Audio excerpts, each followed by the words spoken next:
Okay, we're now live. Thank you for joining us this morning, Dan Brown, who is the MD of Lotian Stores and the brand new president of the Scottish Grocers Federation. Good morning. Thank you for joining us.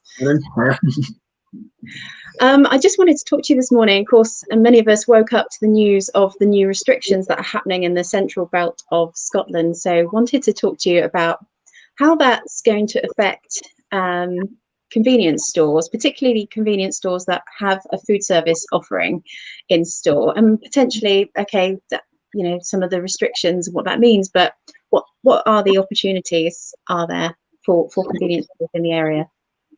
Okay, so first of all, I think the initial challenges is really for any stores that have a significant amount of seating that would kind of fall into the category that would be affected by it. Knowing most of the stores in Scotland nearby anyway, with these kind of facilities in their store, that I think a lot of us have removed a lot of the seating anyway, just in preparation for these kind of restrictions, but also just with everything that's been going on in the last couple of months. I think an example of that for anybody who'd like to have a look, perhaps in your store. And what we mean by that is, by the way, amazing, amazing offering. I wish this was on my doorstep. But okay, you can see the seating in the centre here, and so my understanding is you've removed this. You've removed this already. We probably had maybe 3 or 4 of those kind of bar tables with stools. So we removed them during majority of lockdown. We have had them back in recently, but again, with the new restrictions, it's easy enough for us just to kind of remove them again. I believe we can still have these in use until about 6 p.m. But after that time, we can't. So again, it kind of depends on what stores are doing. A lot of convenience stores, to be fair, probably don't have a lot of food service in operation after 6 p.m. We do, however. So we make pizzas, we have ice cream. It's quite popular in the evening. So just from our point of view, for simplicity's sake, we've just removed the seating for now. Where I think the opportunities lie with that, we have seen a lot of customers, or more and more customers, looking to order in advance and come and collect in store. And I think the next couple of weeks is where delivery is going to be quite an important aspect. We have kind of dipped our toe in the water with that over the last few months. But I think certainly from a food service point of view, there's a lot of opportunities over the next couple of weeks with there being such heavy restrictions on the hospitality sector. So you're actually able to you delivering the hot food to go, or the warm food to go? Yeah. So obviously there's various different means of doing so. We've gone with Uber Eats for now, just to see how it goes, just from a simplicity point of view, and that we didn't want to have to start dealing with drivers or anything like that. But in saying that, we've also been doing a lot of home deliveries recently that we've just been delivering ourselves, so we're phone orders and things like that. Let's take a look at what we've got. So what are the most popular items for home delivery? So we've actually seen quite a spread.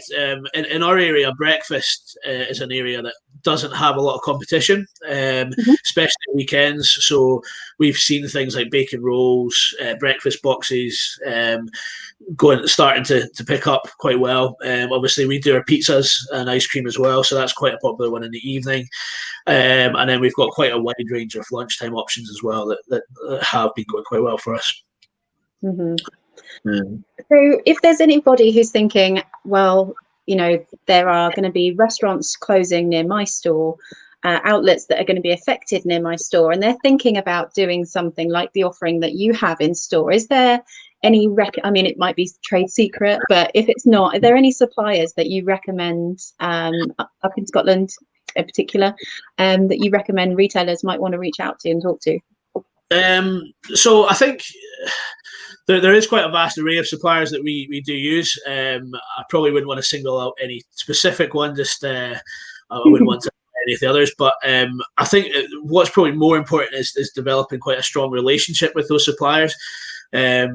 most of them do have a lot of information and advice on how you can set certain aspects up.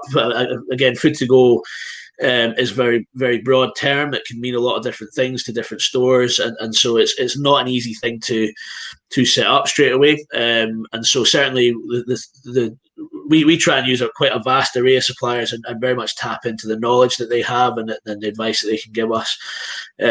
So I wouldn't necessarily say there was one specific supplier to go to, but I would say to definitely try and develop some relationships with the various food service suppliers out there, because they will be able to help quite a bit. Okay, I was on the ACS summit the other week. Well, I wasn't. I was watching. I was just a delegate, and one of the speakers was talking about if convenience stores can get the protein right, as in if they're thinking about people at home getting to their local store to find something for dinner that night or tea for tonight. I say dinner. Some people say tea. Yeah. But if they get the meat right or the protein right, then they're much more likely to get people in to do the rest of the shop. Is that true for you, do you think?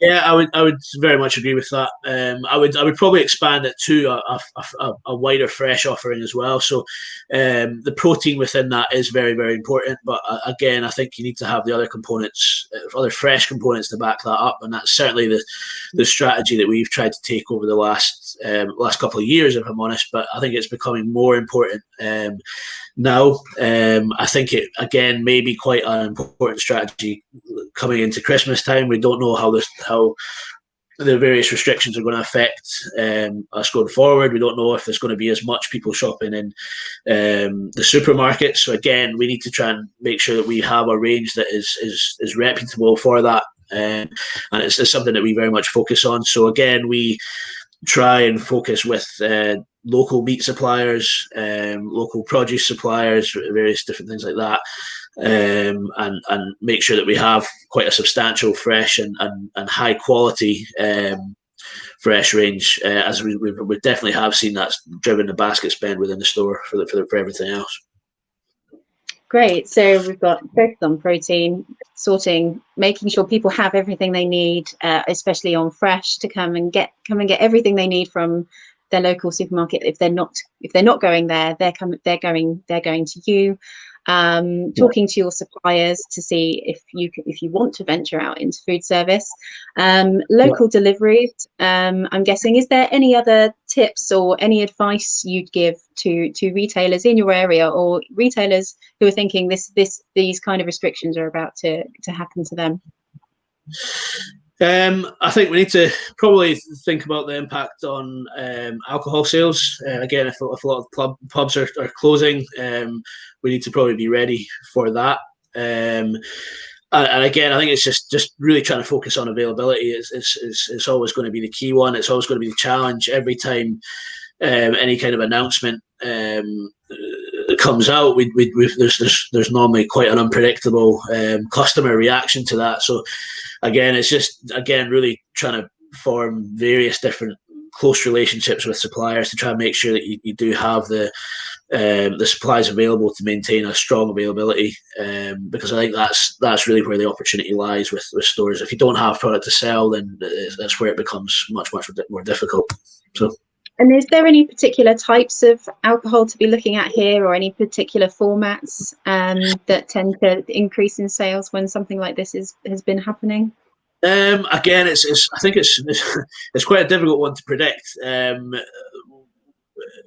What we found during lockdown, there was a lot more of big bulk packs, but that was as customers were starting to be able to congregate in houses.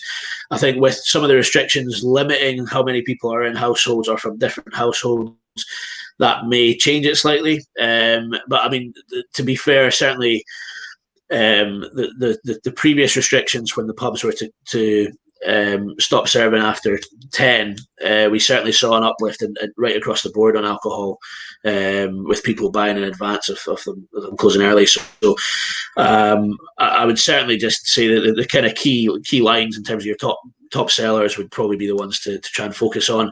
Maybe not focus as much on some of the slower selling lines for now. and just see how it plays out. But again, availability wise, it may not be too much of an issue if it is just largely Scottish restrictions. But again, that may escalate a bit quicker if it starts getting imposed down in England as well. So it's certainly the one to keep an eye on. Mm-hmm.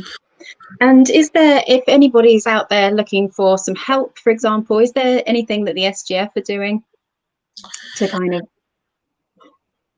in terms of kind of help out with that? Is there like a helpline that retailers can call, or is there a charity that you know of?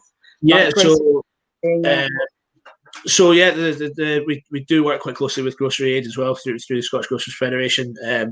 We send out regular emails to all of our members with updates. So again, we've just sent out quite a detailed outline of all the restrictions that have just come into place, and again, we can offer further guidance on any of the restrictions if there are any questions as well. So we're very much there to support where possible. Great. So contact details for that, I'm assuming, is on the SGF website. Yes. Yeah. And just in case anyone doesn't know where that is, I will put a link on it after this video. Thank you ever so much for your time. I really appreciate it.